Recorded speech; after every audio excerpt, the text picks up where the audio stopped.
Hello and welcome. Today, we are exploring serverless computing, a cloud model that abstracts away the infrastructure entirely. We will define what it is, how it handles costs, and look at the specific Azure services that enable this architecture. To begin, let's define serverless computing. As the name suggests, it allows you to build and run applications without thinking about servers. In this model, you focus only on your application code, leaving the entire back-end infrastructure deployment and management to the cloud service provider. While servers still exist physically, they are abstracted away from you. This evolution goes a step beyond platform as a service, PaaS, enabling developers to deploy code without worrying about the underlying operating system or server maintenance. This flowchart visualizes the serverless abstraction. On the left, we have the developer who is responsible solely for writing application code. This code is deployed to the cloud provider.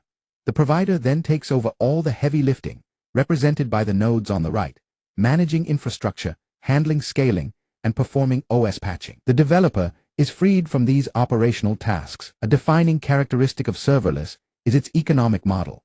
Unlike traditional IaaS where you pay for a VM regardless of whether it is processing requests, serverless is consumption-based.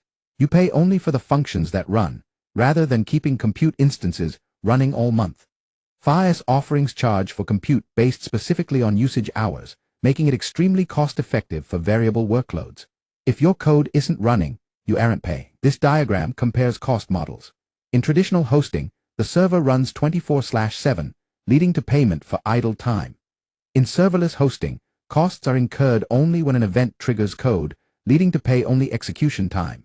If there is no event, there is zero cost, highlighting the efficiency of this model. Serverless is inherently event-driven. A function is a unit of code logic that is triggered by an HTTP request, an event in another Azure service, or based on a schedule. When an event occurs, the cloud provider allocates resources, runs your code, and then automatically deallocates the resources when the function is finished. This wake-on-demand architecture ensures you aren't holding onto resources you don't need. Here we see the lifecycle of a serverless function. An event source sends a trigger, such as an HTTP request or timer. The Azure function then requests the allocation of compute resources. Once the code executes, the system immediately deallocates the resources. This sequence demonstrates the transient nature of serverless compute. The primary PaaS offering in this ecosystem is Azure Functions. This service enables developers to deploy code without worrying about the back-end infrastructure. It supports various languages including .NET, JavaScript, Java, and Python. A key feature is the use of bindings. Input and output bindings connect your function code to other services, like Azure Storage or Cosmos DB, allowing you to interact with data without writing boilerplate connection code. This diagram illustrates the structure of an Azure function. The central Azure function contains the code logic. It utilizes an input binding to read data from external sources and an output binding to write results. This abstraction simplifies how your code interacts with the outside world. Serverless isn't just about code, it's also about workflows. Azure Logic Apps allow you to orchestrate business logic by automating business processes or integrating with SaaS applications. Just like Azure Functions, Logic Apps are serverless and scale automatically, meaning you pay only for them when they are running. They provide a visual designer to weave together API calls and connectors to external systems. This flowchart depicts a serverless workflow using Logic Apps. It starts with a trigger, email received. The Logic app then orchestrates two actions, checking a database and sending a text message.